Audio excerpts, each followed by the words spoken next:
हुई थी? 1600 को हुई थी। यह कंपनी मूल रूप से governor and company of merchants of London trading into the east Indies के नाम से जानी जाती थी। इतना लंबा नाम था पहले इसका। क्या लिखा है?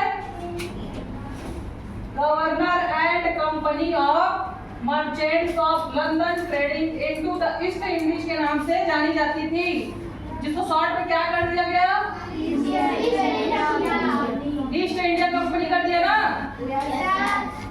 ईस्ट इंडिया कंपनी की स्थापना का मकसद क्या था? साम्राज्यवाद, मतलब राज करना था यहाँ, और औपनिवेशीकरण को बढ़ावा देना था, मतलब व्यापार करना था। समझ में आ रहा है? यही के आदमियों को गुलाम बना के इन्हीं लोगों से काम करवाना था। कंपनी ने कपास, रेशम, नील, सोरा, चाय, अफीम, चीनी, नमक और मसाले जैसे सामानों में व्यापार किया। समझ में आ रहा है? रेशम क्या है? कपास क्या है?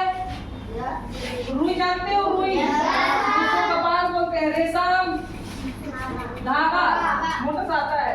नील क्या होता है? जैसे ये सफेद शर्ट है, हाँ वो वाला नील। सोरा क्या है? सोरा ना बारूद बनाने का यूज करते थे ये लोग। बारूद बनाने के लिए ये मिट्टी से ही होता था। ये नमकीन रहता था थोड़ा, ठीक। चाय जानते हो सभी लोग? अफीम नशीला पदार्थ है। चीनी क्या है? चीनी, नमक और मसाले, इतना का क्या करते थे ये लोग? व्यापार करते थे।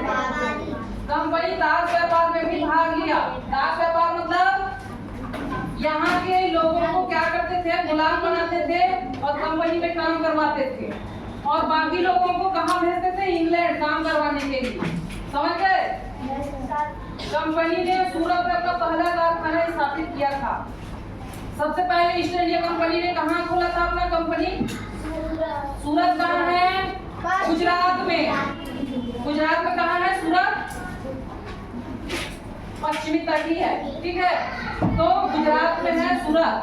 वहाँ इन्होंने अपना पहला कारखाना खोला था, जो ज्यादा चल नहीं पाया और बंद हो गया। फिर कंपनी ने मसूलीपट्टनम आंध्र प्रदेश में दक्षिण में अपना पहला कारखाना स्थापित किया। मसूलीपट्टनम कहाँ है? आंध्र प्रदेश कहाँ है? हाँ। अब मसूलीपट्टनम क्यों नाम पड़ा? क्योंकि यहाँ सबसे ज्यादा मछलियों का व्यापार होता है, इसीलिए इसको मछलीपट्टनम भी बोलते हैं, मसूलीपट्टनम भी बोलते हैं। समझ गए? तो इन्होंने अपना पहला कारखाना वहीं स्थापित किया था। कंपनी ने चीन से रेशम और चीनी मिट्टी के बर्तन खरीदे थे। रेशम मतलब धागा यूज करते थे। हाँ, उनका क्या करने के लिए? स्वेटर बनाना है, बहुत कुछ बनाते थे ना उससे, तो उसके लिए। और चीनी मिट्टी के बर्तन खरीदते थे, पात्र खाना खाने के लिए, खाना बनाने के लिए, ठीक। कंपनी ने बंगाल में पोस्ते मतलब समझते हो? खसखस। खसखस मतलब देखे हो क्या होता है? खसखस नहीं देखे हो? सब्जी बनाते उसमें छोटा छोटा रहता है। ये खसखस क्या होता है पता है? अफीम को जब तोड़ते हैं ना, ये लोग तोड़ते थे, उससे दूध निकलता था, और उसी दूध में ना जिसको पाउडर बनाते थे, उससे बीज निकलता था, बीज। उसी को ये लोग क्या करते थे? तोड़ के बनाते थे खसखस। उसकी खेती की थी, और बिहार में अफीम के कारखाने लगाए थे। बिहार में था कारखाना अफीम का, चौक नहीं है। कंपनी ने अफीम को तस्करी के जरिए चीन पहुंचाया था। अफीम क्या है? नशीला पदार्थ है, ठीक है। पहले के लोग नशा करते थे, पहले के लोग भी। तो जो अफीम था वहाँ वर्तमान था, कहाँ? चीन में। इसीलिए ये लोग क्या करते थे? अफीम को तस्करी के जरिए चीन पहुंचाते थे। तस्करी मतलब